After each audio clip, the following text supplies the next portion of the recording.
Welcome back, guys. Matt here for ARTEMIS FOWL Confidential, and we are back. It's been 6 long months since our last podcast, and yeah, we're really sorry to have kept you waiting. I think it's a combination of quietness on the movie side, and I know Mira and I both had a lot going on, both personally and professionally, but here we are, we're back. We've got a new trailer, we've got a new poster, we've got loads of new news, we've got a new actor, we've got all sorts going on. We've got the fandom going a little bit into meltdown, but we'll address that. And yeah, I think we've got a bit of a mammoth episode ahead. Mira's currently, I believe, setting up her space. She's got a new room to film in, so she's just doing a little bit of tidying up. So I thought I'd hop on and film the introduction first. Just a quick reminder though, if you love our content and want to support us, anything from a simple just subscribing to the channel helps. We've got an Audible link that if you sign up through that, we get a little bit of money to help fund the channel. We've got a merchandise store, and we've also got Patreon. So anything you want to do to kind of help us out, it'd be much appreciated. It means we can keep churning out more good content for you, and digging into the trailer to some pretty ridiculous lengths. I mean, just wait until you see what we have uncovered in this trailer. Let's just say we've probably looked at the trailer in, frame by frame basis, digging things out, and we found some pretty interesting stuff. So yeah, there'll be a few links in the description for you to check out. Please do. And the next time you see me, it'll probably be slightly darker. And Mira will be here too. So catch you in a sec. Boom. We are back. I know I've just filmed another little intro that will play before this intro, but this is the intro with Mira in it. Hi, Mira. Woohoo! Hello. We're back in the game. We're back. It'd probably help if I brought up our little impromptu script, wouldn't it? That would be very useful. That would be, actually. I'm going to have to divide my attention between the camera and my computer screen, which is down here. So I'm going to be back and forth. And I've managed to rig everything up so that it's all in the same little area. In fact... Well, Matt's just better than me. In fact, for behind-the-scenes purposes, I'm going to take a picture so you can see what I see. There we go. Cool. Right, so... Okay, here we go. So Matt's already introduced the video. I'm going to introduce our cool little competition that we have. Matt, show us what they can win before I introduce all the rules. And it's signed. Look. It's signed. And not only one, 4. So we have 4 copies of the Fowl Twins signed by Owen Colfer. And all you have to do to win them is you have to spot Pirate Mulch Diggums hidden somewhere in this video. Yes, that's exactly what I mean. So Pirate Mulch Diggums, he'll be on the screen somewhere. Mira will show him off before now, so you know what to look for. Mm-hmm. And then at some we'll just point, put him right over here. Yeah. And then at some point during the video, Mulch will appear for 2-3 seconds? Maybe that long if you're lucky. Yeah. But he'll be hidden. And all you need to do is email competitions@artemis-fowl.com with the timestamp in the video where he appears. And you'll be entered in for a chance to win one of these. Yeah. But we'll put it it'll be really exciting. Yeah. Don't share the time codes, because then, I mean, you can, but you'll just lower your chances of winning the Fowl Twins. So, up to you. And also, I may ban you from the competition. But everyone you shared it with can still be in it. So there you go. Haha. Yeah, but info will be in the description for it. So yeah, look. Definitely. Down. Keep an eye out for Pirate Mulch Diggums. Also, want to give a shout out to our lovely friend Chance Enyer, who decided to piratify Mulch Diggums from every shot in the trailer. Did an amazing job. So shout out to her. Absolutely. So yeah, as just another quick reminder, we have got these t-shirts in our little store. So if you're not completely hating the trailer and you're still excited for the movie, go get yourself one of these bad boys. We ship internationally from the UK. So yeah. We also have other couple of shirts. We have other shirts, 2 other designs, and necklaces and keychains from our other amazingly talented friend Ren Crafts. Those are all up for sale in the on the AFC store. And everything that you buy goes right to support the website, to support what Matt does, so that we're able to go to events, bring more of this amazing biannual content for you guys. In other news, support us. Yeah. Head over to our Patreon also. That's another great way to support us. And that also, all the money goes directly into producing more content for you guys. So if you want to see more, send us $1 and we'll see what we can get you for it.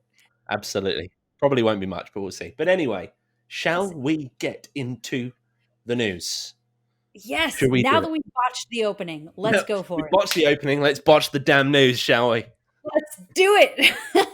So we've got a few brief things that have happened in the world of Artemis Fowl. We're going to talk about all other stuff before we get into the trailer breakdown. So if you've only come here for the trailer breakdown, you've got two choices. You can either watch it and look out for Mulch Diggums, or you can skip it and maybe miss Mulch Diggums. So just saying. You'll definitely miss Mulch Diggum. Mira's got something to introduce. What are you talking about today, Mira? Yeah, I really want us to talk about the next Fowl Twins book. We already have a synopsis, and while we don't have a cover per se, or unless we have an American cover. Oh, yes, that's true. The UK cover is kind of just the same cover as before, but blue, which doesn't count as a new cover, guys. So check that. But the new cover, the American cover, is gorgeous. It's the same art style as the original, which I like, because I like when they all kind of have this consistency. Yeah, when they're consistent and it's pretty. You have Miles and Beckett and Lazuli Heights all with gloop ties, which I think is hysterical. I can't wait to hear the story behind that. I know. Oh my gosh. 3 gloops. They definitely have to have different names. Like Beckett's is going to be Gloop, but Miles is going to be Droop, and then Lazuli's is going to be Floop or something. I hope else. So. Anyway, so I want to read to you the synopsis. Stop laughing. Okay, so here's the synopsis, okay? Fowl twins deny all charges. Miles Fowl has found what he thinks is a source of knowledge, the likes of which humanity has never seen before. And so he goes after it in true Fowl fashion. But what he doesn't know is that there are also some renegade fairies who are going after this source too. So when they both arrive at the same place at the same time to find this knowledge, which is not what they think it is, shenanigans and adventures ensue. So this is classic Fowl Twins. I have no other knowledge about what this book is going to be about. It sounds fun. It does. It sounds like a sequel. It's going to be just as hilarious as the first one. Yeah, and that's pretty much all we have at the moment. We've heard like a couple of other little bits about it, but largely all we have so far is a cover and a synopsis. And I don't know why the cover's been released so early. Me neither. We don't even know who the villain is. Also, no. We don't know if Lord Teddy Bleed Him Dry is going to come back, or if we know he's not dead, right? Because I'm still here. But anyway, we know he's not dead. I hope. Yeah, I don't think he's dead. We'll see. We'll have to see, and obviously, as soon as we know, you guys will know. Absolutely. So another pretty fun thing that we managed to scrape out of the annals of the internet. A couple weeks ago, we've got leaked pictures through Reddit of a set of Artemis Fowl Funko Pops. Those are those cute little fandom figures. Super, super cute. And we had a set there were leaked photos of this set, Artemis, Holly, and Mulch. They looked amazing. I have a couple of them. Not those ones, obviously. We're going to work on getting those. And I'm going to put the pictures of them right up here on the screen. The Funkos look super, super cute. Holly is in her LEP jumpsuit. Mulch is wearing his like big overcoat, and he has his beard going on and everything. Artemis is in his signature suit. Everybody looks super cute, really good. We're not sure when they're going to hit stores. So far, all we've seen are just the same leaked photos we have of the packaging and I think of the individual figurines. As soon as we can, we're going to get our hands on them and release some like really good pictures. So for now, though, we did actually just yesterday get photos of the Holly short one. So one of our spy AFC contributors out in the wild managed to get her hands on the Holly short Funko. So she's actually done like a little mini photo shoot, and you can see the detail. So again, I'll put a link in the description, but check it out. It's awesome. Also, she looks so good. I love it. Oh, Yeah, definitely going to try and get a set of those when they're available. Mm-hmm. I'm not even so into Funkos, and I think I would probably get the whole set for these. Yeah, I agree. Yeah. So then the next interesting thing that's coming, we've talked about this at length before, but just a very, very quick recap. It looks like there's four companion books coming out for the movie. So you've got Artemis Fowl Guide to the World of Fairies. So that's like a kind of compendium of Artemis Fowl's knowledge of the people. And that's written by our, AFC's good friend Andrew Donkin, who also collaborated with Owen on the graphic novels. And we love him. We do love Andrew. I'm hoping to meet up with him soon, so more on that soon. But anyway, we've then got the art and making of Artemis Fowl, which is a kind of behind the scenes book. So we expect to see lots of kind of like behind the scenes photos. We'll then have a tie-in edition. So that's just kind of like a copy of the original novel, but with the poster on the cover. And I do believe there is a foreword from Kenneth Branagh in there. Now, full disclosure, I have got the foreword leaked, so we'll talk about that in a bit. Mm-hmm. And then there's also Artemis Fowl, How to Be an LEP Recon, which is kind of like a guide to all of the weapons and, information on the LEP. So that's pretty cool. And I think all four of those are coming out mid-April, so we'll see. I think so. They're coming out in like a couple weeks. Yeah, it's not long now. We're like months away from the movie. It's so close. We're so close. So close. And anyway, if it somehow missed you, Owen has released his first fantasy novel for adults titled High Fire.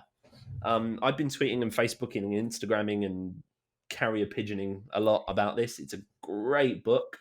I'm not going to talk about it a huge amount here because it is for adults. So kids, no, leave it alone. Don't touch it. Don't go near it. But if you're an adult, pick it up because it's just filthy vile and it's great. So, yeah.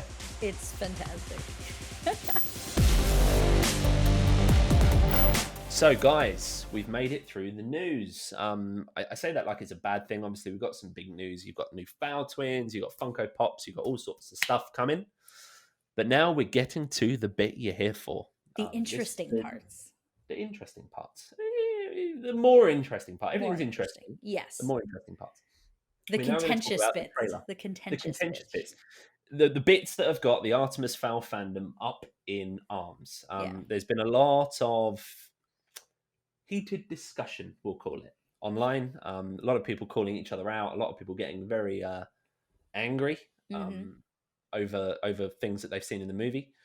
Remember, the trailer is 1% of the final, footage we're going to see in random order with stuff dubbed over other stuff. So, it's not even 1%. No, not even 1%. We're going to have a whole talk. We're going to break everything down. We've already done a text breakdown with stills taken from the trailer. We've also done a video breakdown, and now we're just going to have a long, chill discussion about everything that doesn't make sense in the trailer and why you don't have to freak out about it. And we have spotted some seriously interesting stuff, so which we'll dig in. And on that note, for the next segment, we are going to go audio only. You don't want to be seeing this. I understand that. You got these two random people you don't really care that much about. You're here for the content you're interested in, and it also makes things a lot easier for Mira to edit because we are quite literally on other sides of the planet. It will, when we film these podcasts, a large part of the editing process is sending the videos, linking up the audio, getting it all synced up. Whereas if we just bin off the video, we can just have one long audio file. And Mira's going to come up with some nice graphics, and we're going to show you lots and lots of clips and things that you actually want to see. So, Mira, should we count down to getting our ugly mugs off the screen? I think so. My ugly mug and your beautiful mug. Oh. Yeah? I think so. 3, Let's do it. 2, 1. So, guys, we are now in audio-only mode. How spooky is this, right? So we've already extensively covered the various kind of surface level stuff in the trailer breakdown. There's a link in the description for that. However, there is a lot more lurking under the surface, and I mean a lot. There's a lot of clips that are out of context. There's a lot that's kind of chronologically off. There's lines dubbed over things that are happening that have no relation. So there's a lot that doesn't match up. However, there is a lot of information tucked away in that trailer. So we've got kind of a bunch of key stuff we're going to talk about, and then we've got a few other little kind of mini things we've noticed. So yeah, just buckle on in because we're about to take you on a journey through the Artemis Fowl trailer. This has also just been, for context, this has basically been what Matt and mine, what our existence has been since the trailer dropped. Every day, basically, one of us would message the other one and be like, "Oh my gosh, did you see this? Did you catch this little thing? Like, did you know that this person is not actually saying this thing in the scene?" Whole nuts, like full on tinfoil hat. We're pulling a Foley here. We really are. Yeah. Yeah, like we're going CSI on like you got to crank the brightness up to 82% and you can see this. I'm also pretty sure. So I've spotted like a gnome, like a proper little gnome, in just today. Mhm. Looking through it again, we spotted a gnome, and I think we've spotted mulch in Haven, but we'll talk about that again in a bit. So Yeah, definitely. We'll yeah, start at the but beginning. we We'll go through it. You know. yeah, but I tell you what, Mira, first, should we go through like and should we go through like the document we've been working on, and then we can kind of just go through the trailer again Yeah, and for just comment sure. on stuff. Yeah, Hmm. cool. So Yeah. the first big thing I think that kind of needs addressing is Colin Farrell's scenes. So he is the big addition. I think they filmed it all, and then they obviously went back and did a load of reshooting. Now, Colin Farrell, I'm 99.9% sure, was just brought in for the reshoots. And from what we can tell on the surface, his role is not really insignificant. However, there's a few scenes that look to be set, prior to the kind of main storyline. If so, for instance, Amir, if you want to bring up the Colin Farrell one JPEG, Yeah. so if Artemis is only donning his suit when he learns kind of what his father is or was, why is the scene showing Colin Farrell unsuited with Artemis Fowl II suited? Hmm. Um, don't you think it seems a bit odd? It definitely does. I think this is also exactly the way you frame a scene when one of the characters is either being imagined or is kind of a flashback. Yeah, um since from all the hints we have in the trailer, we can see that there are some scenes where Artemis is in, a sweatshirt and kind of normal pants, and then we have later on in the trailer when he kind of assumes his Artemis Fowl identity as we know him. That's when he's putting on the suits. So it yeah, seems like this shot where we have Artemis kind of like fixing his sunglasses and he's clearly wearing a nice suit, but you have Colin Farrell or Artemis Fowl Senior standing next to him and he's in like a leather jacket, and it just doesn't seem to be kind of matching up, especially no. since So the only scene that we really have which appears to be dialogue between the two characters is later on in the trailer when you have um Colin Farrell, I guess, saying, "You're all I have, Artie," and he said, "Oh, well, take me with you." Well, we can assume that those two lines are being spoken back and forth to each other, yeah, and Artemis is not wearing his suit; he's wearing a t-shirt. yeah. So it's all over the place, and just to go back to what you just said there, the bit where Colin Farrell says, "You're all I have left now, Artie." Hmm. Um, where is Angeline Fowl? Because she has been cast. Yeah, she was actually one of, I think, if I remember correctly, I think she was one of the first people who was actually cast. Yeah, and again, like if she has a significant role in the movie before these reshoots with Colin Farrell, then Hmm. surely they can't. Colin Farrell's reshoots can't be within the bulk of the movie because Right. just trying to reshoot parts of that would be a nightmare because of Hmm. our 30 years aging and so on. So Exactly. um, my logic is that Colin Farrell's scenes are going to be shown towards the beginning, Hmm. used as flashbacks throughout and towards the end because otherwise it would just rip up the structure that they've already built for the movie surely. Absolutely. I think So that was our first theory. As soon as yeah. we got over the initial shock of seeing the trailer of like, oh my gosh, this piece of media suddenly exists and we have to dissect it.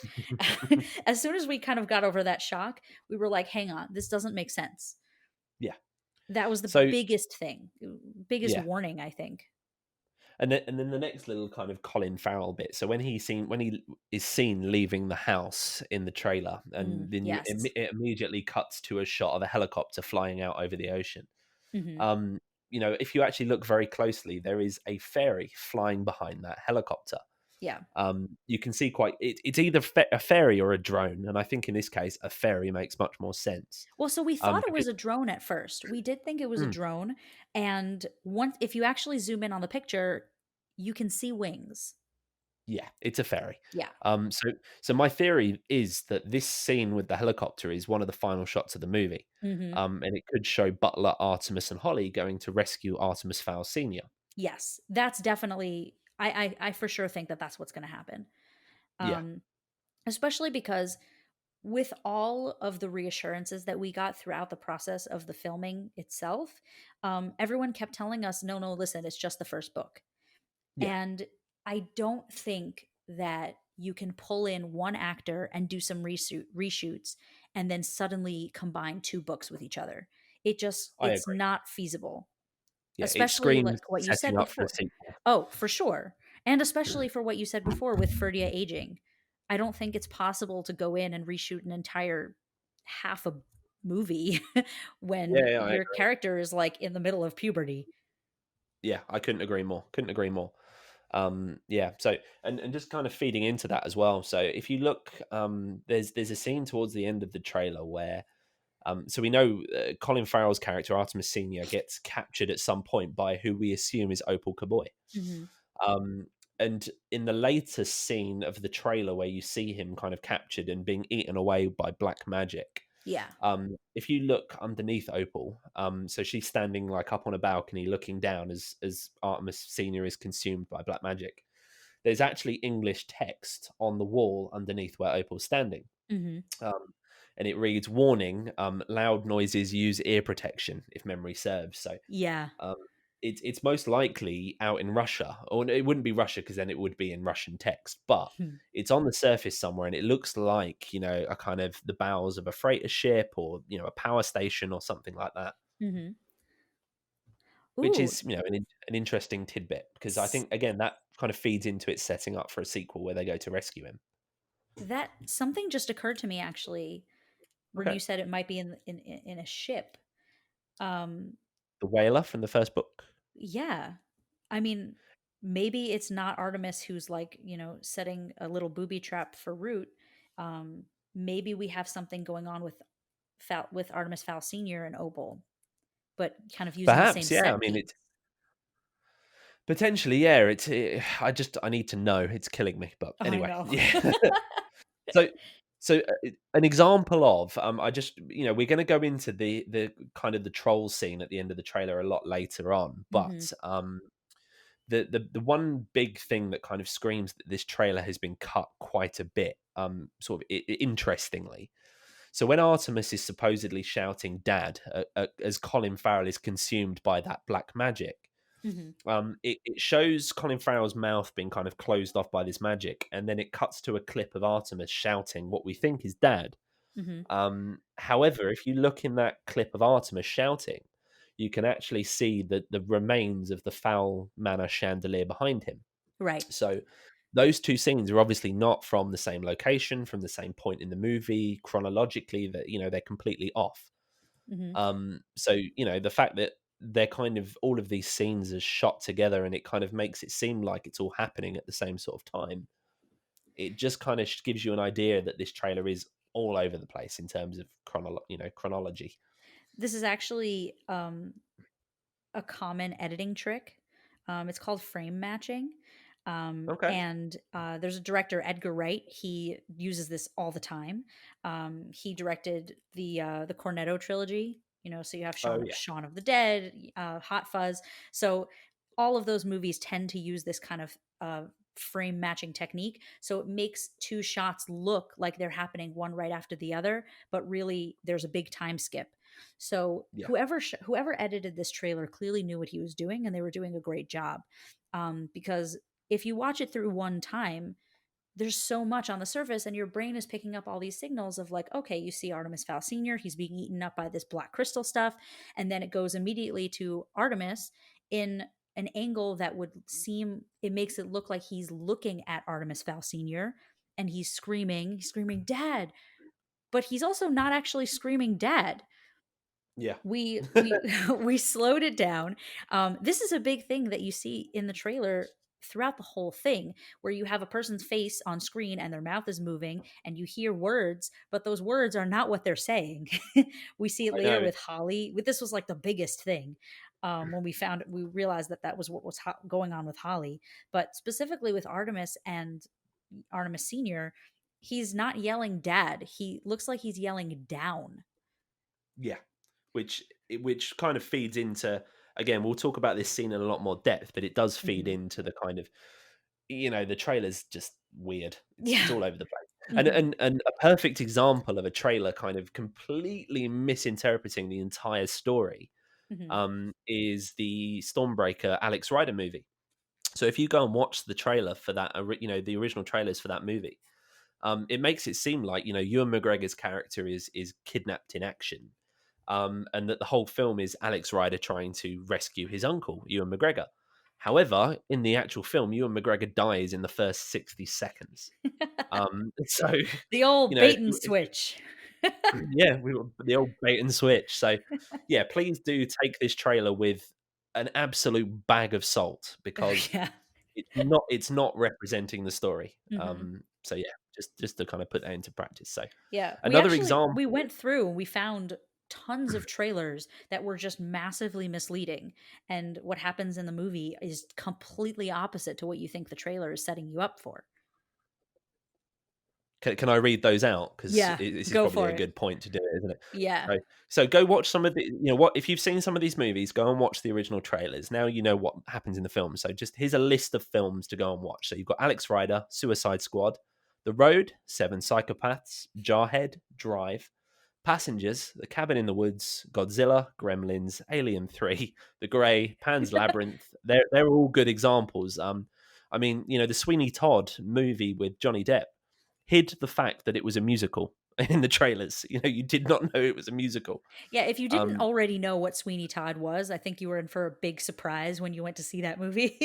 yeah, absolutely. Also, And didn't Frozen do that? Frozen, yeah, Frozen. You didn't know it was a musical, and you didn't know there were any characters aside from Olaf the Snowman and the reindeer. I Yeah. think the only trailer that came out for the original Frozen film just Mhm. showed those two characters. So you went in blind. Yeah. Completely. Um, and it was the same. Like Frozen 2, I think, had some scenes in the trailer that weren't even in the movie. I haven't seen Frozen 2 yet, so I can't speak to that, but I definitely trust you on this one. Yeah. I mean, I'm not a Frozen fanboy, but I've just Are heard you lots of stuff sure? online about it. Shh! Don't tell everyone. Said you'd keep it secret. Anyway, moving swiftly away Yeah. from my apparent Frozen love. Well, so this is Um, another big one though about this isn't necessarily a misleading trailer, but I remember when The Incredibles was coming out, they kept yeah. using this one scene in all of their marketing materials, and it was Mr. Incredible trying to like stuff himself back into his super suit, and he has this whole long scene where he's like yelling at his wife while he's trying to fasten his belt, and it was like the funniest scene, and everyone was so excited to see that scene, in theaters, and you watch the whole movie through and it never shows up once, and it's a fantastic movie. And I remember walking out of the theater and people going like, well, what happened to that scene? And I'm like, Yeah. well, you just saw the whole movie. And they're like, well, yeah, but that I wanted to see that scene. And you I kind of have, have these things that pop up all the time in trailers, and yeah. it's no guarantee that they're even going to make it into the movie. I have a theory that the scene, the thing we see with Mulch right at the beginning where he's talking about, this isn't about the father, this is about the son. Hmm. I have a feeling we're not going to see that scene in the movie It sounds at way all. too convenient to like set up Yeah. a trailer. Yeah, well, it's whatever it is. It's obviously at the end of the story because it's Mulch explaining what Oh, he for sure. knows. Definitely. So it's most likely just been added there just to give the viewer a bit of, a little bit of context as to who Artemis Fowl is and what it's about. So Yeah. Hmm. And before we talk about that, actually, I just want to bring up another example of a trailer which I felt like completely misrepresented the movie that it was advertising. yeah. And that was this movie called Downsizing. Oh God. Yeah. Oh no. Which first Yeah. off was it ended up being a terrible film, but the trailer for this movie framed it as a kind of like funny rom-com slash light sci-fi. Um, and it ended up being this like preachy pseudo commentary on environmentalism, and we just get to see Matt Damon sink lower and lower into depression over the Yeah. That course of was the movie. it really angered me because I was so excited to see that film. And the first 30 minutes are great. It's it's a story Yeah. about a bunch of people being turned small and living in a small community, and it's all fun and just happy and happy-go-lucky kind of film. And Yeah. then it just takes this turn. My Also, God. who played his wife? Was it Kristen Wiig? Yeah. Oh, yeah. So this was another thing because I'm like, oh, Kristen Wiig, for sure it's going to be a comedy, you know? And they had like a Yeah. lot of funny lines that she says like in the beginning, and she has literally 2 minutes of screen time. That's it. And that's it. Yeah. And it's in Yeah. the very And beginning, and then that's it. She's And gone. funnily enough, Hong Chow is in that film as well. Obviously, who Oh is in the yeah. Artemis Fowl movie. Yeah. We should But call her up and anyway, be like, hey. hey woman, what's going on here? What are you doing? But yeah, so moving swiftly on because Yeah, otherwise we could go end up for it. talking about trailers just all day. I can The do next, that. I know you can, and that's why I'm going to force us to move away from that subject. Oh, go for it. So the next little clip that seems to have caused some contention, and again comes down to the framing issue, is Artemis practicing kendo. Mm. So as Artemis Senior says, "You've grown stronger," and then it immediately shows two people in suits fighting. Right. It stands to reason many people would jump to it being Artemis II fighting. Well, both of us Well, did. we did, yeah. Do you know Yeah. what? I think even in the original our original trailer breakdown, it says we think it might be Artemis. So Yeah. That was our but first actually, assumption anyway. yeah, Because it makes but sense. actually, yeah, it does make sense. But actually, as you think about it, it's more likely to be Juliet and Butler training and sparring. And actually, Mira will pull this up on the screen, but Yeah. there's a couple of frames of the fight where you can see some blonde hair poking out from the back of the smaller fighter's head. And we And know that Juliet has blonde hair. exactly. So I'm pretty sure now that is Juliet and Butler fighting, not Artemis and Butler or Artemis and Artemis Senior. I think we always knew that it was Butler because Yeah, the silhouette is just it's not so nosy. That's it. It's yeah, not Colin yeah. Farrell. He's a No, mountain. yeah, absolutely. So yeah, we kind of knew it was Butler, but it Mhm. was up for debate whether or not it was Artemis and Juliet, or Mhm. Artemis or Juliet. But actually, again, if you look at the scene a bit later on in the trailer where Nonso Anozie, Butler, and Artemis Jr. are walking through Ho Chi Minh City, Mhm. and you look at the height differential, and then you look again at the kendo fight, the height differential just doesn't match up at all. Right. Well, that could be different depending on when that scene was filmed, to be fair. Exactly. Yeah, But exactly. I think at Yeah, this point we're pretty positive that it's not Artemis under there. It's actually Juliet. yeah. And thank God, right? Yeah, I know.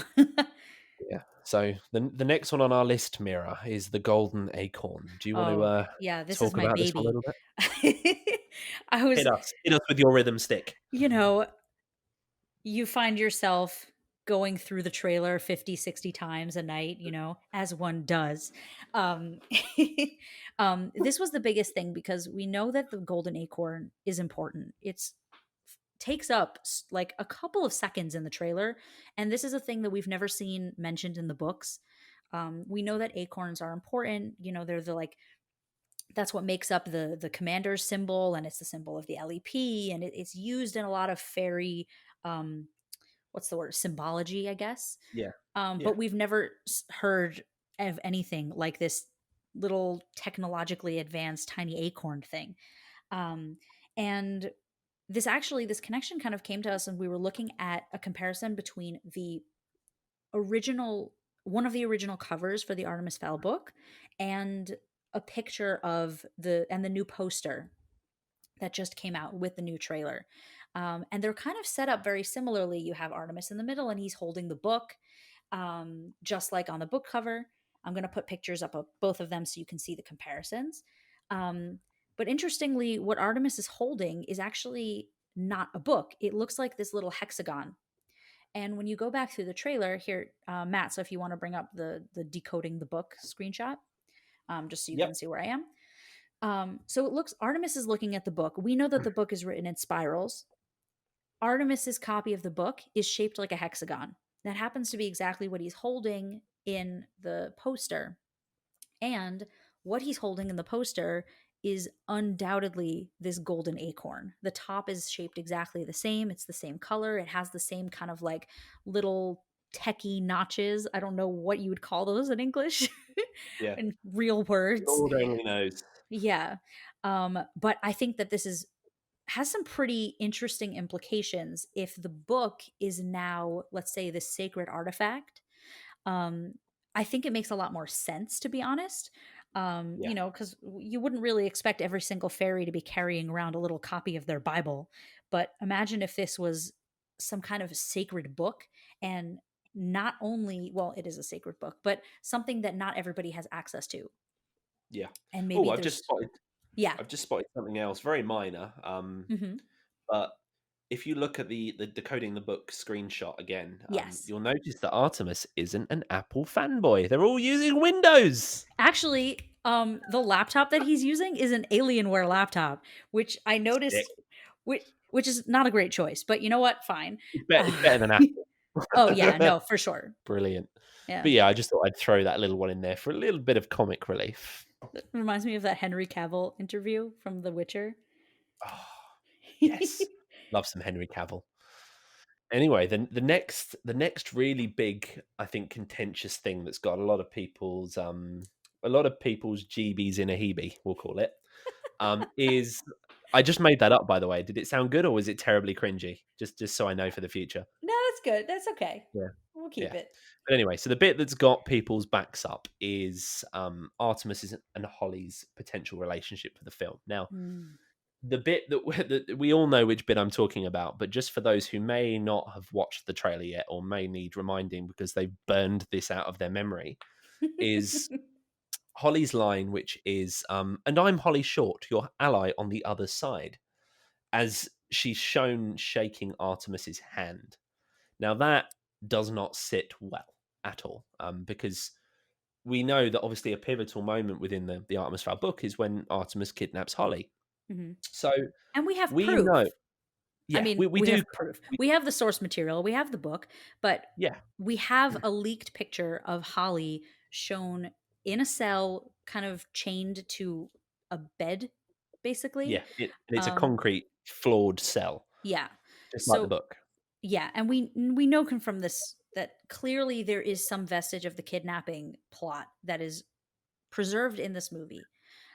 So seeing a handshake between Artemis and Holly and hearing, "Oh, I'm your ally," it's a little bit of a warning sign. You know, people got a little freaked out by that, and I don't blame them. Yeah, but what I will say is, if you look at when she's actually saying that in the trailer, it doesn't line up with what her lips are saying in the actual clip they show of her. Right. I mean, it looks like she's saying like, "Are you ready?" or something like that. We're not entirely sure what she's saying yet, but it's worth another look just to make your own minds up. And as Mira said, we've got pictures of Holly Short tied up.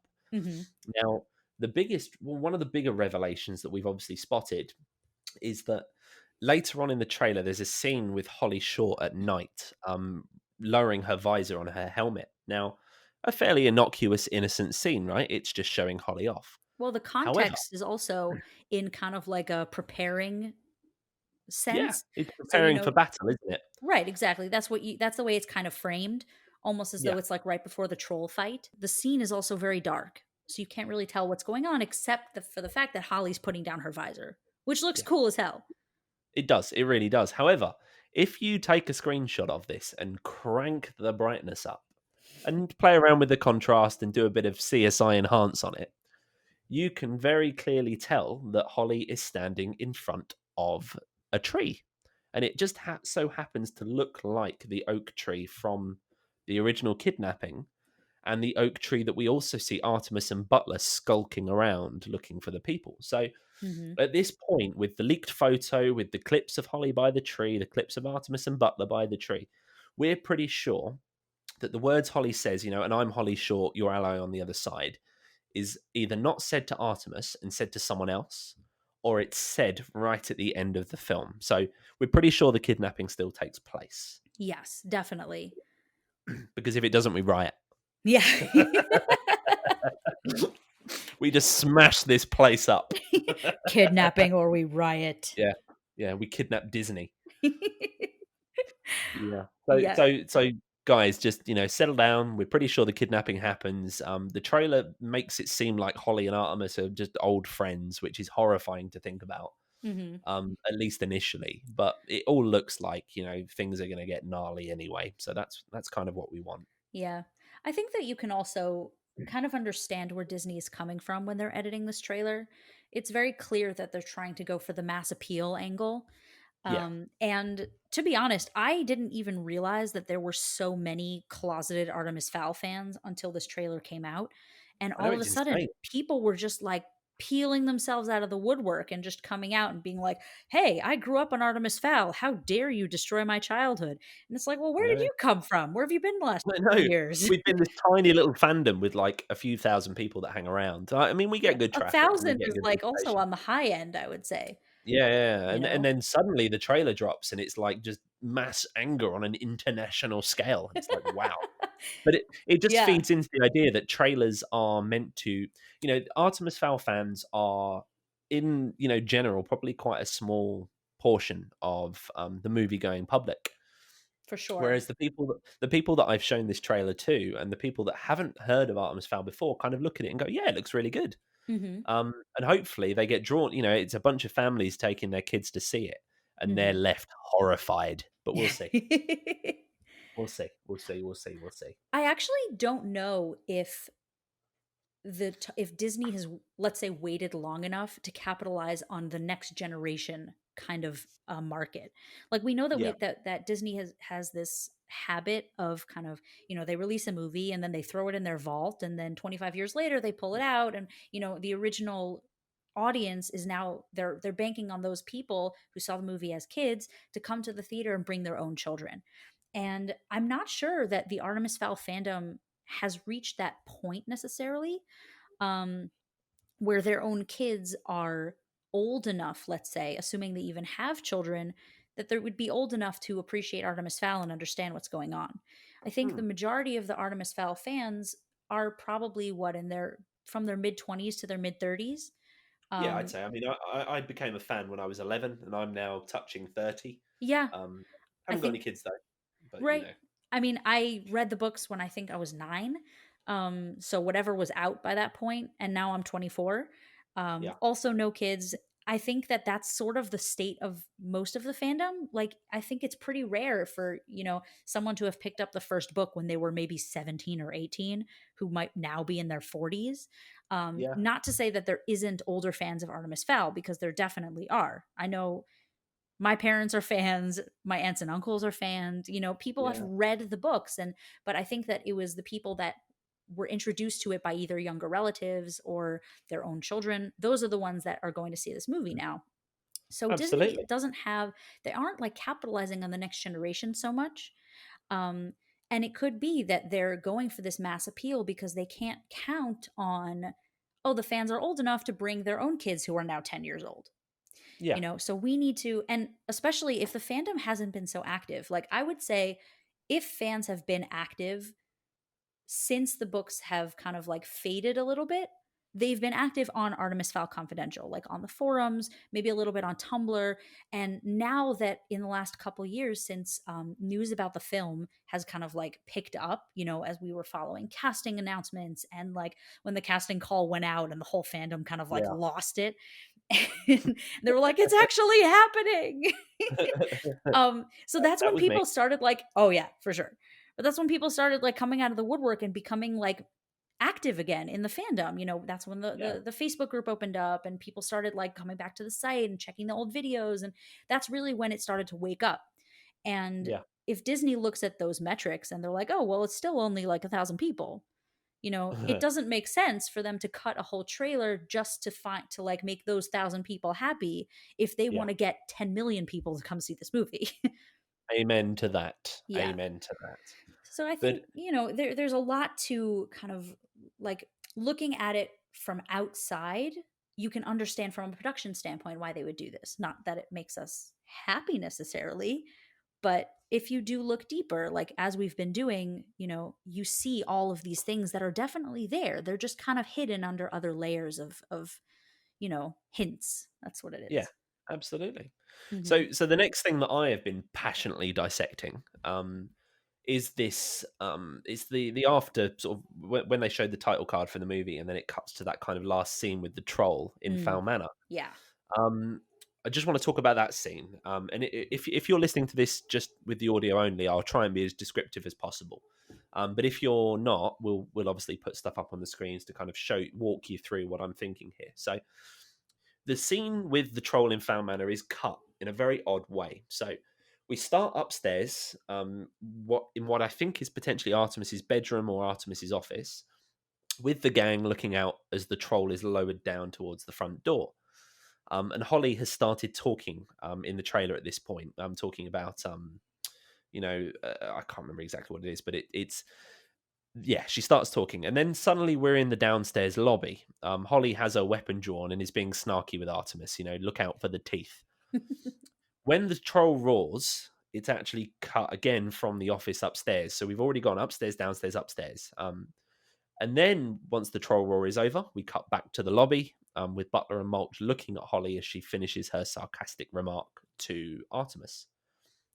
And then we cut to the chandelier jump, which starts from the upstairs room again. So it looks like they kind of go from the upstairs as the troll is being lowered to downstairs in the lobby for when it comes through the door.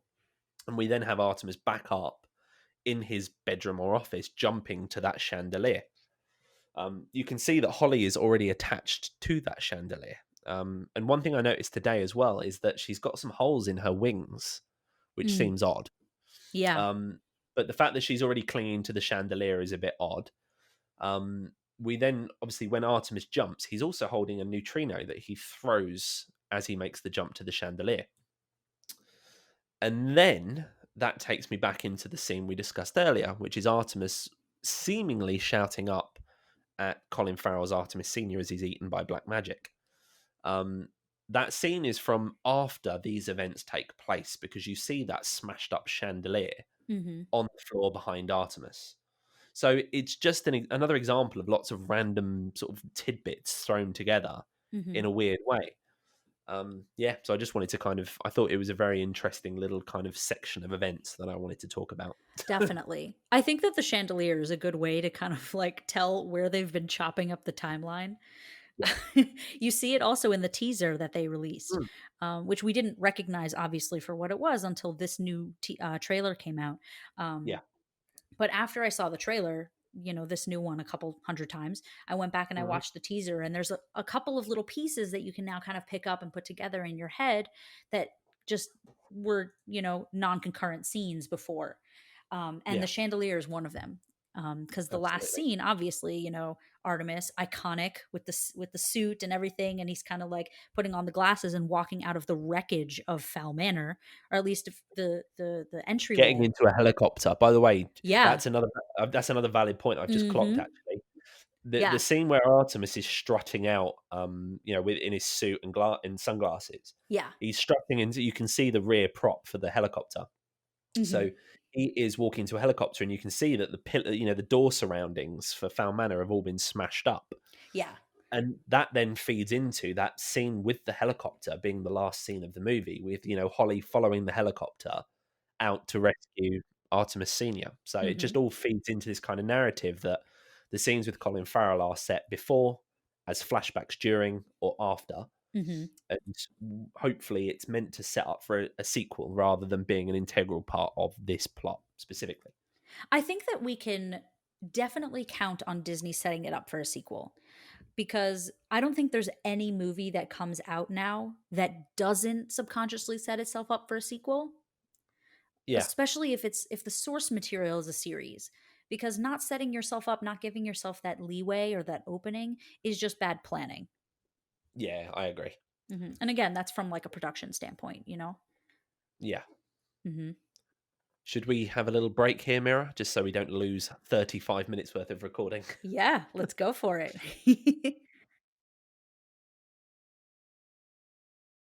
So yeah, we've just had a little quick brief tea intermission, have we not, Mira? Yes. A much needed tea intermission. I think we started at 4 p.m. and then we took our break just before 7. Yeah. So yes, three solid hours of getting stuff done. Yeah. So I was looking earlier at the scene where it shows people wandering around Haven. And I Mhm. sort of remarked to Mira that I'd spotted a couple of things, which will again highlight on the screen in front of you. But Yeah. there's a tiny little gnome wandering about, which I thought was quite funny because it's got a proper little pointy hat. It's So kind of a we'll zoom. callback in the I think it's Root that says in one of the books that, like, the original LEP uniforms used to look like traditional leprechauns, where they had Yeah, like the belts and they said like the Knickerbocker days or something yeah, the like that. Knickerbocker days. That was Yeah. it. But I thought that was quite funny, and I thought, you know what? Let's start really zooming in on these people. It Yeah. very much looks like Mulch Diggums is in the background. Yeah, we'll highlight And that too. again, yeah, and again, Mira will zoom in on this for you. But Mira's been looking over this again while I was getting another cup of tea because I live on it. Yeah, And she's got another couple of observations. just during the break, I was kind of going through the scene, and there's actually a ton of stuff here, Oh, and I think that our what it looks like to me is that this is actually the front of One Police Plaza. Um, you kind of have this prison transport up here in the top right of the frame. You have a lot of LEP guards that are standing around, lots of police officers that are kind of escorting people onto this transport. But most importantly, in like the kind of the middle left side of the frame, you have this big, um, cool, textured looking building. There's tons of officers going in and out. You have these two little edifices on the side that also seem to be full of officers. And most importantly, above this doorway, you have this hexagon symbol. And I haven't been able to enhance it or anything. Maybe I'll do that while, in between recording and editing. But I would bet anything that that's also a replica of the LEP symbol that they've made for this movie. yeah, absolutely. It does very much look like because both of those on either side of the doorway, you've got those kind of two structures that seem to just be full of LEP. Yeah. Um, so yeah, I think we're looking at the front of Police Plaza. And then Hmm. what you're probably seeing with Mulch Diggums is he's being loaded onto some sort of transporter to take to Howler's Peak. Hmm. Because we That's my obviously have guess that. too. Yeah, because we have that scene at the beginning of when we're first introduced to Holly, and she's elbowing her way through the crowds that are all kind of complaining about their goblins that are good boys, really. Um, and it very much looks like, just the kind of how it looks. It's almost definitely a transporter of some kind outside of Police Plaza. Hmm. So And it looks yeah, heavily armored too. absolutely, yeah. It's I'm just sort of sorry if I'm going silent. I'm just sort of staring across now. I've spotted another tiny little man as well, Mira, Yeah. that is actually facing us. He's only available, like he's only visible for about a split second. Uh-huh. I'll circle him for you so you can put it on the podcast. For But sure. he's kind of off near the staircase, like against the wall, but not on the balcony. Uh-huh. And there's a tiny little man looking out, and it just made me laugh. But I'm yeah, also willing to bet that Owen is somewhere in this crowd of people. I really hope so because if he's got a cameo in any scene, I really hope it's this one. Uh-huh. Because he has to be in Haven. He can't just be a Mm. human. Yeah, if he's just a human, it will be very disappointing. Yeah. But yeah, like there's so much LEP walking around. Hmm. Loads here. I can count Yeah. 1, 2, 3, 4, 5, 6, 7, 8, 9, 10. There's like 20, 30 LEP in there, so it's got to be Police Yeah. Plaza, hasn't it? Oh, for sure. Yeah. Interesting. Very Interesting. cool little thing. And seriously, we just found this out like 3 seconds ago. So Yeah, we're still picking stuff out. yeah. Uh-huh. It's super It's, cool. yeah, there is a lot hidden in this trailer once you sort of start freeze framing and enhancing. Hmm. It Yeah, actually makes me really, really appreciate the amount of CGI work that's gone into this. yeah. Because I mean, it's clear that Disney didn't okay, they had a huge budget for this movie, and it's clear that it was not squandered. yeah, at least not on the Yeah, CGI. it looks gorgeous. It really does. Like they've captured how I always kind of imagined Haven to look like. Yeah. Very futuristic, very kind of cave like if you just sort of tried to build the most advanced looking thing ever, but in a cave, Yeah, and that's exactly. pretty much what you get. Hmm. I think we brought this up in the teaser breakdown, actually, but I think that a lot of the design for the movie Haven is also based on what they have in the graphic novel. Yeah, I think you're right there, because you look at that kind of panning shot of Mm-hmm. some sort of transporter flying into Haven City, and Yeah. it very much is reminiscent of Giovanni Regano's work on the graphic novel, which I highly recommend you check out if you haven't already. Oh, for sure. It's Yeah, fantastic. Mm-hmm. fantastically illustrated. Yeah, definitely. I'm a big fan of his. Yeah. Anyway, just looking hmm at our little script mirror, we've only got one more really big kind of point to start talking about, and then we can go into all of the other little kind of mini observations we've got knocking around. Right. Do you Oh, want well, to though I do still have that other big thing, but I'll leave that till the end. Oh yeah, fair enough, Yeah. fair enough, fair enough. hmm Yeah, do you want to go into the next one on the list after the trowel, the troll in Foul Manor, The trowel. the trowel in Trowel Manor? Yes, definitely. This is where we really want to talk about Opal Cowboy. It seems like after what may have been kind of an inadvertent slip up in the subtitle department, we have confirmation from the original trailer that Disney uploaded that Opal Cowboy is actually the one who kidnaps. Okay, again, we're not sure about the kidnapping part, but she's the one who's there in the scene with Artemis Sr. Also, IMDb has finally been updated. So our suspicions about Hong Chow playing Opal in the movie were also confirmed, which is pretty cool. We called it, kind of like Yeah, patting ourselves on the back here. um, but what's really interesting is that Hong Chow is also clearly playing the transforming sprite that Artemis is meeting in Ho Chi Minh City. And what does this mean as far as the plot is concerned? Like, I think this is actually a very significant change. Again, we have no clue where this kind of plot change will lead us, but I think that it's very, very fascinating to kind of speculate on what the implications could be of Opal being the sprite that Artemis might have rejuvenated. yeah. I mean, perhaps that's kind of her origin story. Perhaps they're kind of, if they are setting out for a sequel, they've kind of done this sort of, Artemis goes to the healer to try and obtain the book. Right. And this is a sprite that is on death's door, a pixie that is on death's door. Mm-hmm. And Artemis kind of rejuvenates her in return for her book. Right. And perhaps, in her rejuvenated state, she comes to regret this and decides to kind of go after. But then again, it wouldn't make sense because Artemis Senior will obviously get kidnapped prior Well, to the this is scene in Ho also Chi Minh City. Yeah. Well, we're also assuming here that Artemis Sr. is actually kidnapped and this isn't some kind of nightmare sequence because we haven't totally Yeah. ruled that out. No, it does have sort of striking. It does look like a nightmare sequence. Let's be honest. It does. Especially It's when you add in like the human lettering, like it's English yeah, on this door, that Opal is standing right on top of. yeah. These weird kind of like crystal things that are eating Artemis Senior.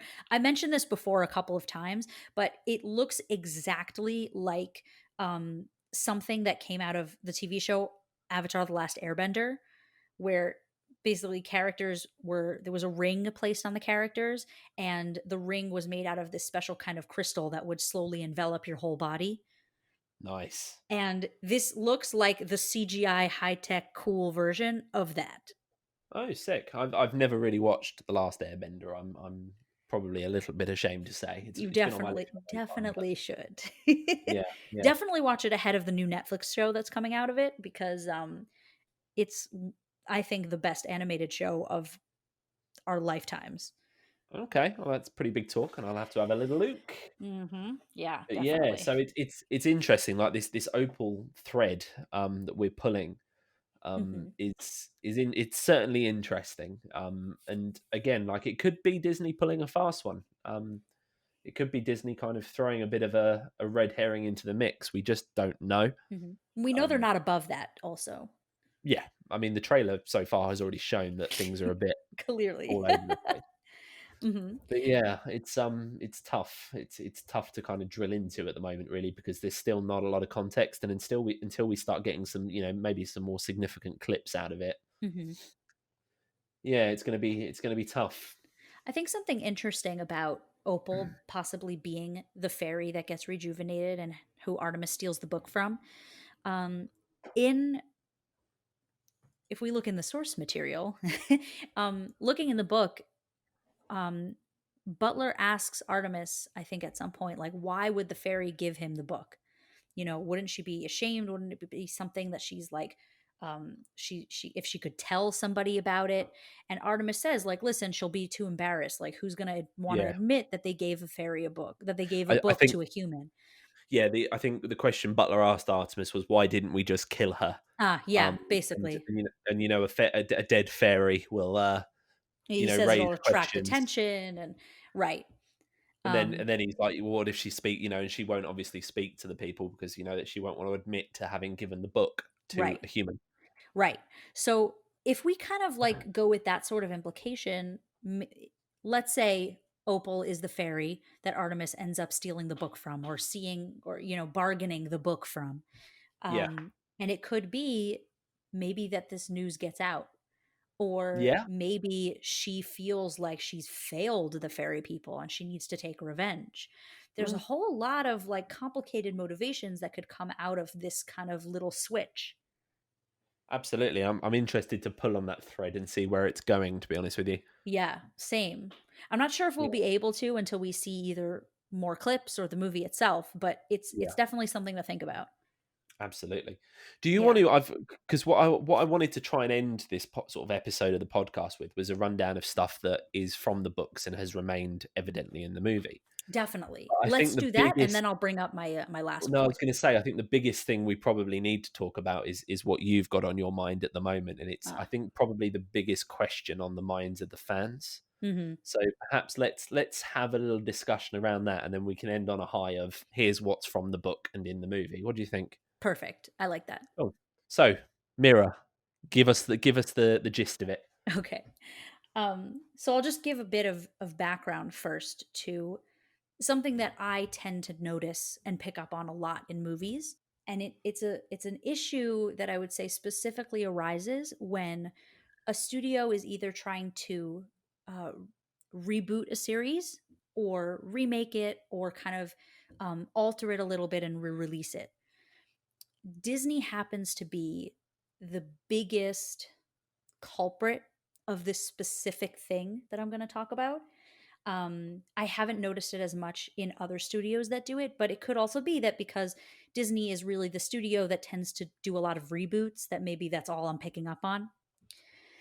But the big thing that they tend to do is in a lot of older Disney movies, and I'll bring a couple of examples. You have characters that begin at the beginning of the movie, they're clearly a bad person.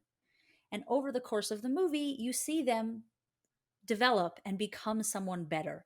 And they go through this metamorphosis and this growth of themselves. You see them working on themselves and kind of putting in that effort to become they to transform from a bad person to a good person. And it's a very satisfying arc because you really get to watch this character put in that work and become something better than what they were. And it's immensely satisfying, and it's one of my favorite things about movies and about stories in general, is being able to go along with characters on this journey.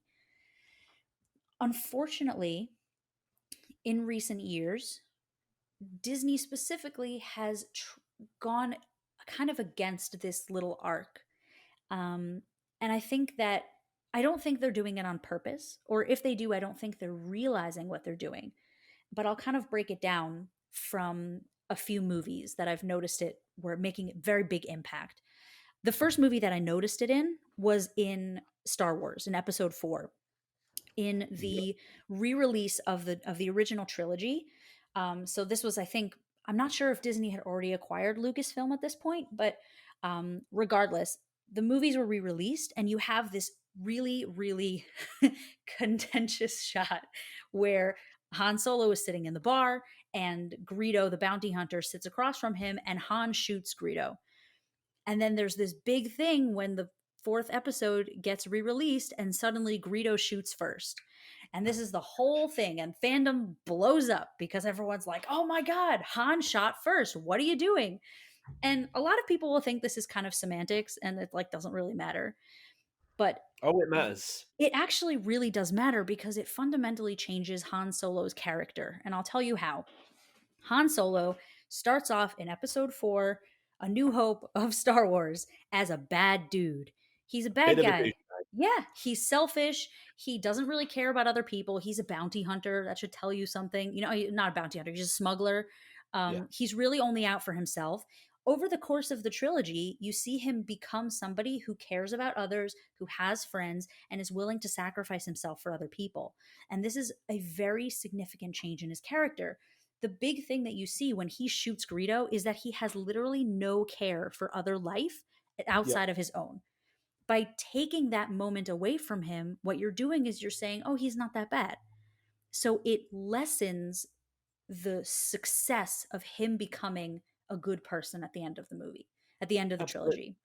You see this also. This is another movie that I really, really got passionate about when they changed it. But in the recent Beauty and the Beast live action reboot, so again, fully Disney. We have the original movie, the original Beauty and the Beast, animated, fantastic, gorgeous movie. It comes out, and the Beast is a bad guy. What happens? An old lady comes to his door. She asks if she can come in out of the rain, and he's like, "Nope." And she's like, "Well, sucks to be you. You're gonna be a beast forever until you can learn to be a good person." And this seems to be something that he deserves because he's a not nice guy, And over the course of the movie, as he meets Belle, he works on himself and he becomes someone who is worthy of turning back into a man. It's great. It's awesome. What happens in the Disney reboot? You have a whole backstory that goes. The Beast sings a song about it. There's a whole story about how the Beast isn't really such a bad guy. Really, it's society. This is what happened. This is how his parents treated him. He was abused as a kid. People yelled at him. They were unfair to him. It's not really the Beast's fault that he's so bad. So, what does that mean? It means that the Beast doesn't have to work on himself and turn himself into a good guy from a bad guy. It means he just has to acknowledge that the bad things about him are not because of him, it's because of somebody else, which means all he has to do is absolve himself of any kind of blame. He doesn't have to put any work in on himself. And This is, yeah. it's the problem is that because Artemis is a main character, he is the main character of his story. Mm-hmm. Um, and because in the books he is heinous in the book. He is Yes. villainous. Well, this is the other thing, because over the course of the books, Artemis starts off as the villain. There's no question that he's the villain. He's the protagonist, but he's the villain. He's Yes. clearly a terrible kid.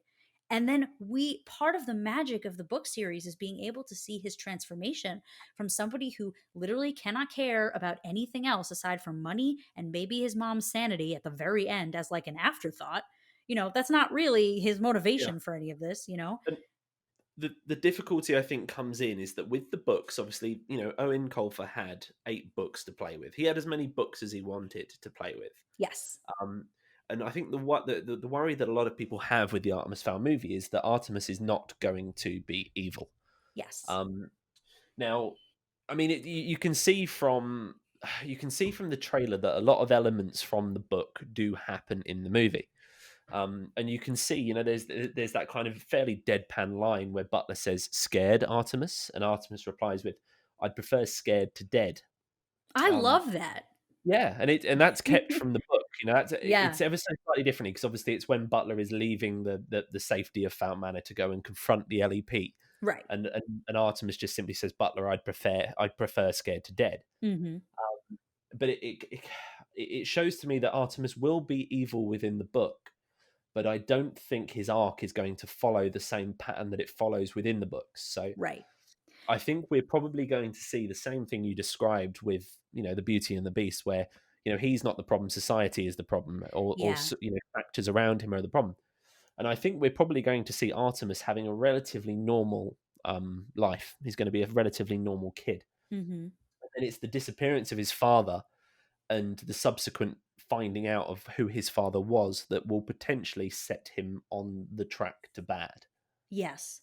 And I think this comes down to, because Disney does, I don't know if it's because Disney's not expecting to make this into a series, or if just Disney cannot have a movie where, the kid, it starts bad and still pretty much ends bad. Right. I think Disney want to have a well-rounded arc for Artemis in this, especially if it is going to be a one-off movie, because I agree. they'll start him off good, he'll have a bad patch, and then he'll probably end on a good note again. Yeah. Or at the very least, maybe not a totally good note, but definitely a hopeful one. Yes. Which is actually, it's closer to what you get in the book. I Yeah. mean, in the book, Artemis starts off evil, but at the end, there's kind of a hope that, oh, maybe he can change, because he does have that change of heart at the very end, and he trades back half of the gold in exchange for Holly healing his mother. Yeah. Which is, a big step for someone who is really a villain. But I do think it's like you said, like my worry with this is that Artemis's arc is now out of his hands. Yeah. And that it removes a lot of the agency that a character has when you do something like that. It almost cheapens it.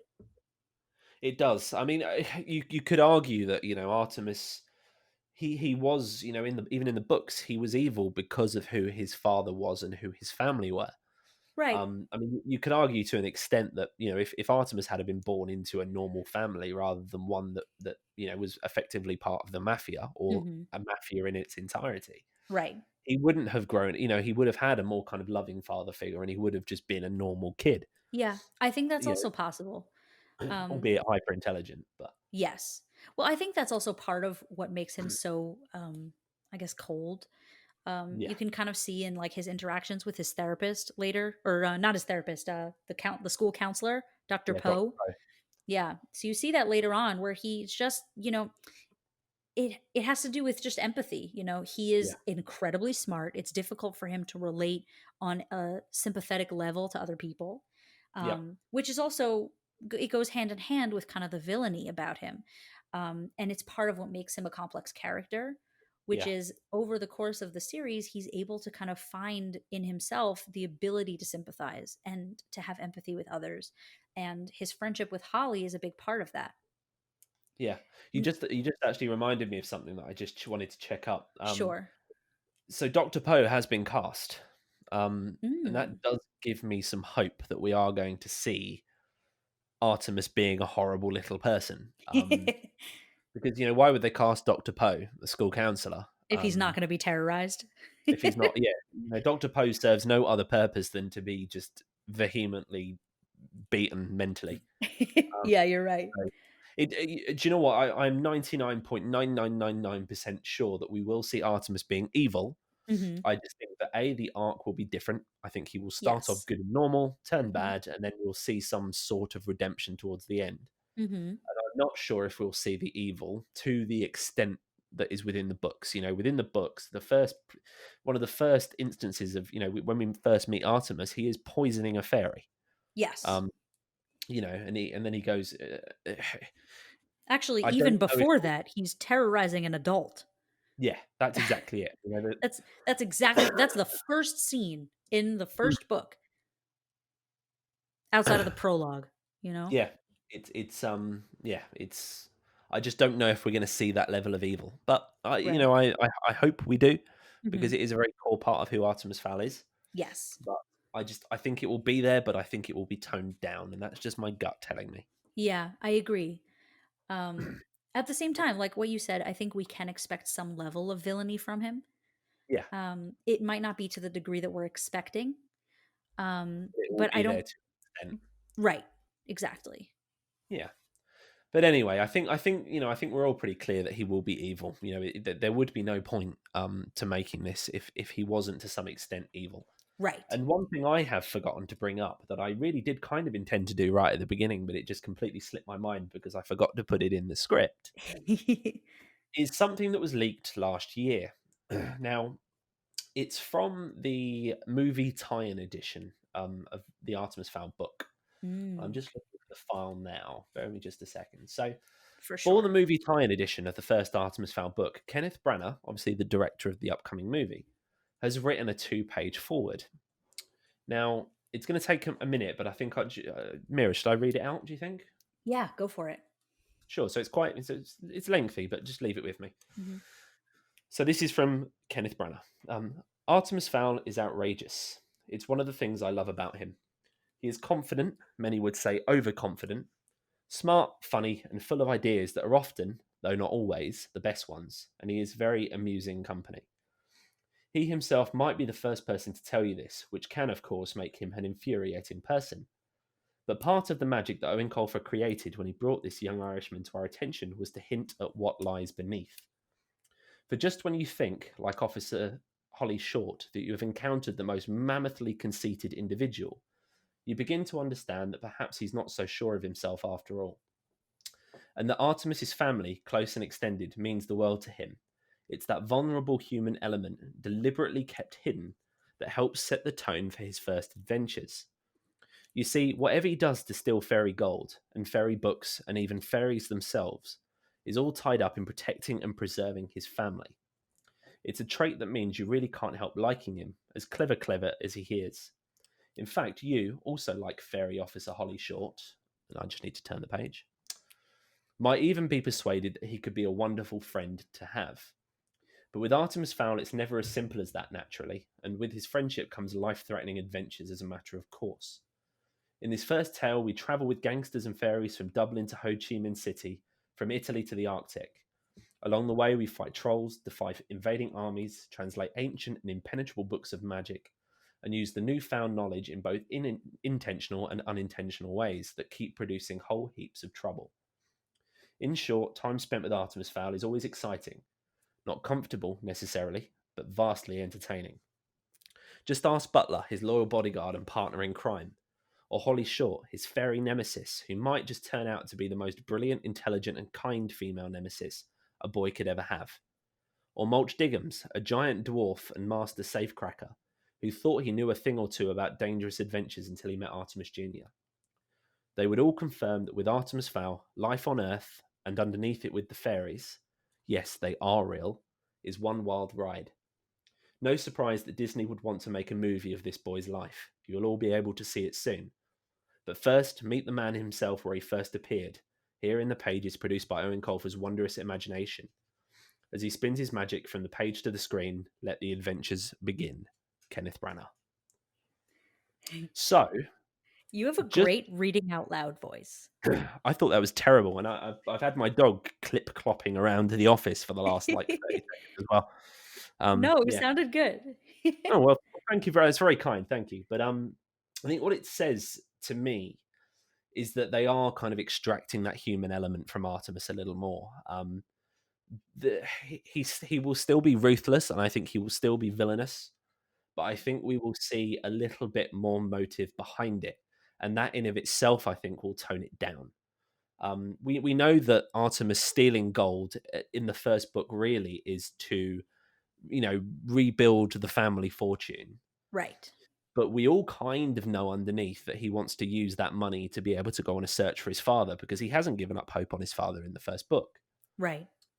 So it's a really tough call. I mean, these 2 pages do give me a lot more hope for the movie.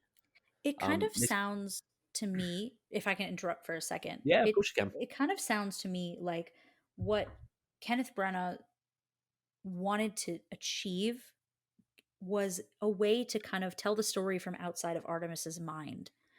Because, which is also very significant when you're adapting a written work to a visual work, is that you need to be able to tell the story without a kind of an inside narrator. Voice.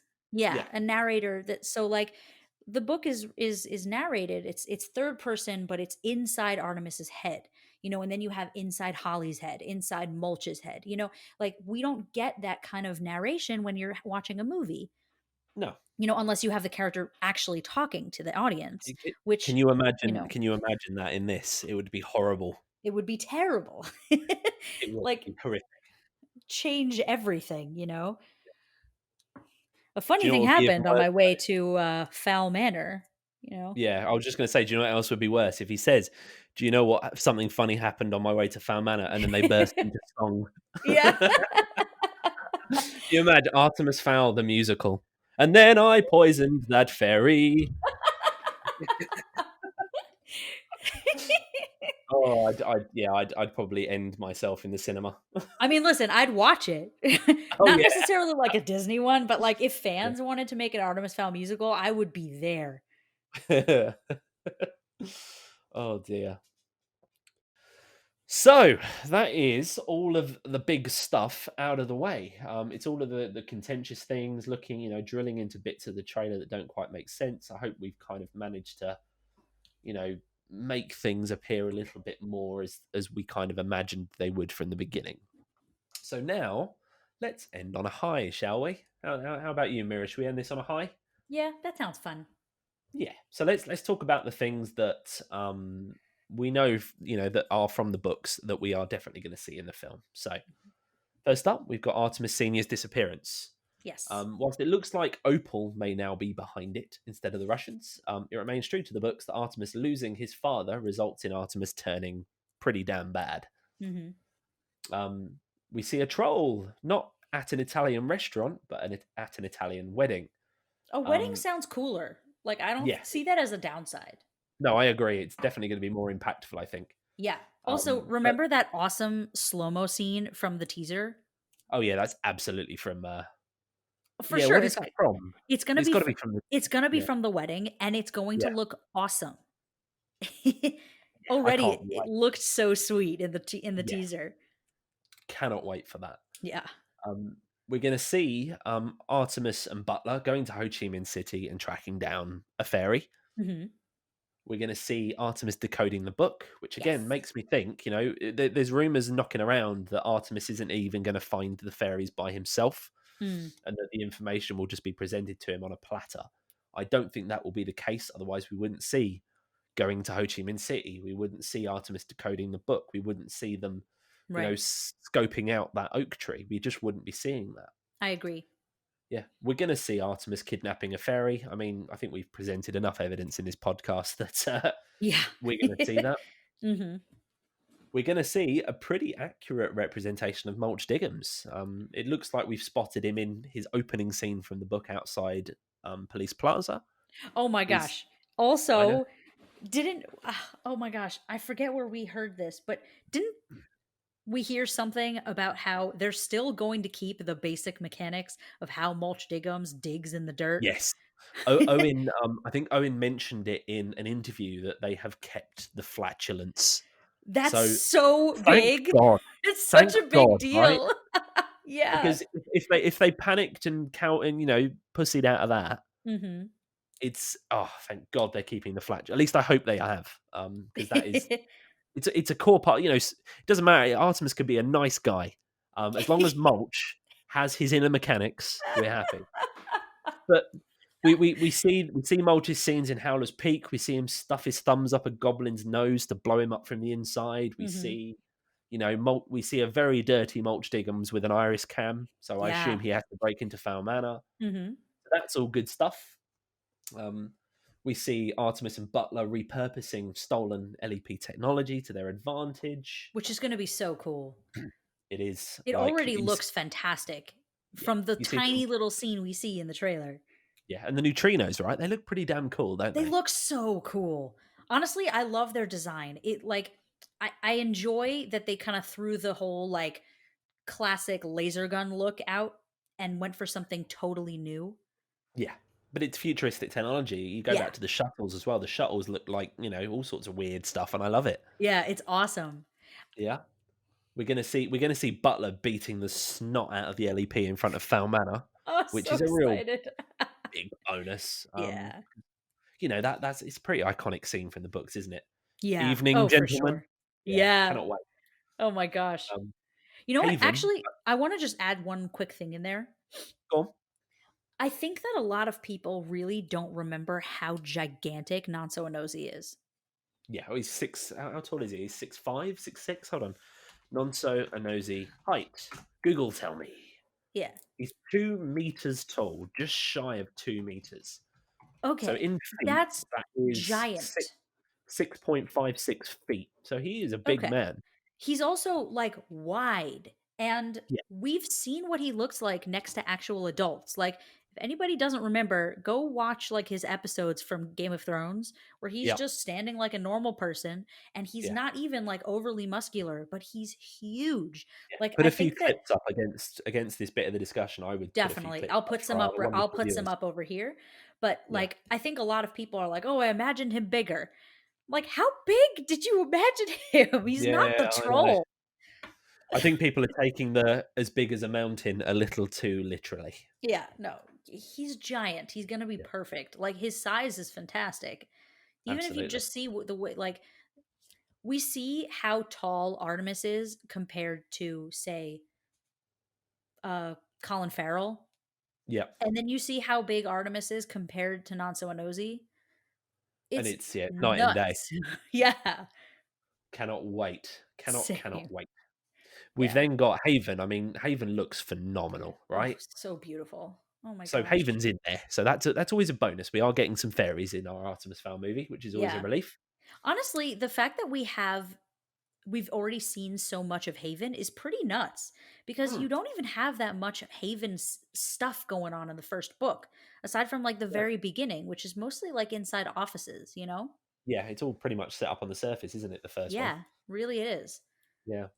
And then we're going to also get the Siege of Foul Manor because, Yes. it'd be silly not to have that. Uh, Well, and we see the time stop.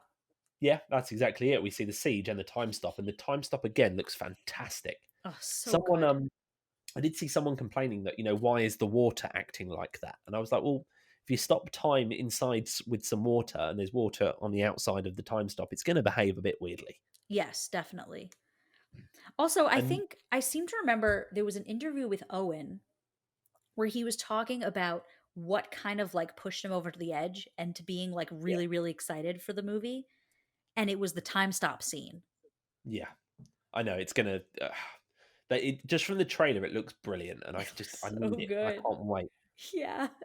And then the piece de la resistance is the LEP dropping the troll into Foul Manor. Oh yeah. Now, I'd originally heard rumors that they weren't just going to kind of blow the doors in and release the troll. I heard rumors initially they were going to catapult it into Foul Manor. Um, I need to dig out a source on that. I will try and find it. I cannot remember where I read it. I also remember reading that. Yeah, Not sure I'm glad where. they didn't. Let's be honest. I'm glad they didn't use a catapult to get the troll into Foul Manor. Yeah, It same. does look like they just kind of bolt the cage to the front door and then blow the front door in. Yeah. But troll catapults sound horrific.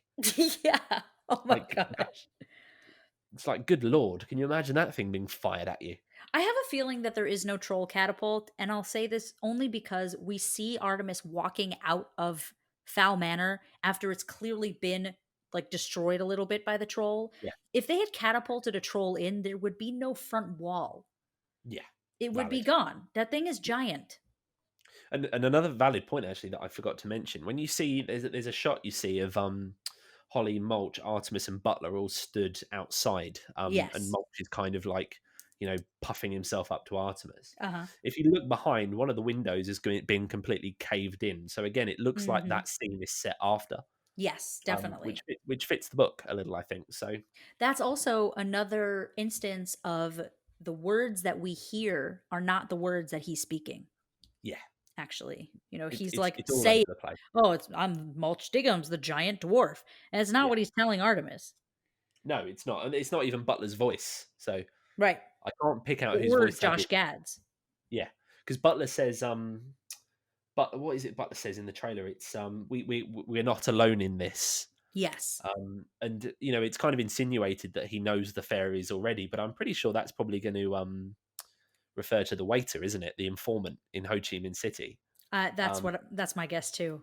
yeah, but again, there is so much up in the air that we just Hmm. can't call it at this point. All we can do is look at the trailer, dig it down, and kind of go, yes, Artemis Fowl is in there. The plot is in there. We know he's going to be villainous, maybe not to the extent we want and expect, Hmm. but he will be there. And I think a balance needs to be struck here. I think there are a lot of people who wanted or expect a word for word adaptation of a book, but on the screen. Yeah, And there are a lot of people here now saying that it kind of just looks, it looks like a random movie where they've just used the characters' names. I And disagree. Yeah, but both are very alarmist, I think. Well, one's very alarmist and one's very hopeful. Yes. And with an adaptation, you're always going to get something in the middle, I think. Yeah. And it's its own medium. It's new creators adapting 20-year-old source material Absolutely. and kind of going their own way with it and having a little bit of creative freedom. And Mhm. whilst it might be disappointing not to see exactly what you want to see on the screen, but Yeah. everyone has their own imagination. Also, you And know what? Like Peter Jackson's Lord of the Rings trilogy is considered to be the most faithful adaptation of like anything ever yeah, from like book to screen, and even that is not completely faithful. There are things that are changed, yeah, and when the movies were coming out, people were all up in arms still. I think yeah. that what you really have to do is just kind of like center ourselves. We have to center ourselves and kind of keep an open mind while at the same time just, be ready for what is going to come. We still have the books, whatever happens. We can Nothing's always going to go change that. back and revisit our favorite stories. But this is just a whole new dimension that we get to experience it in. And if we kind of It, change our perspective a little bit and view it as almost a new retelling, I think that people will enjoy it a lot more. yeah, I mean, imagine going in and seeing Artemis Fowl on the big screen and still not being quite sure where it's going to go. Yeah, It's it's going to be a new exciting. experience. It is, and look at us right now. We've just spent nearly 2-3 hours ripping this thing apart and trying to figure out what is going on. Yeah. Um, and I for one, am excited. I can't wait for it. I don't know if that's nervous apprehension or just sheer excitement. They're the I think same it's probably, they're the same emotion. yeah, it's a healthy Nervous mix of both. nervousness and excitement, you have the exact same physical reaction to. It just depends Yeah. on your outlook. Yeah, and I now am at the point where it's been 20 years. Most of us thought we'd never see one come to light. Oh yeah. Um, I'm going to walk in and I'm going to judge it on its own merits. I'm going to enjoy Mhm. it regardless. I think just seeing these characters on screen, I'm going to enjoy it. So Yeah, I think that's definitely. I think that's a nice place to end this. So Definitely. yeah, With hopeful thanks. optimism. Hopeful optimism. That's exactly the way I would pan it. Yeah. But guys, thank you so much for tuning in. This has been a long wait. We've been doing these podcasts for what, 18 months now, Mira? Yeah, I think so. I And mean, not consistently, but no, this is only our sixth, but Yeah. unfortunately, it's we try to fit this in around our lives, and Yeah. we have a lot going on, and it's to be expected. But we Mhm. finally there. We've just churned out a massive podcast, and we're less than 3 months away from the movie. So Yeah, it's exciting. it is. But Yeah. thank you very much again, guys. Don't forget to subscribe, drop in on our store, join our social media accounts. Stay in touch. Let's wait this out together and see what happens. Yeah, we can hash it out on the Discord, on the Artemis Fowl Facebook group. Plenty of places that we can all talk about it together. Absolutely. Well, thank you very much, guys. We'll catch up with you very soon. Thanks, everybody. Bye.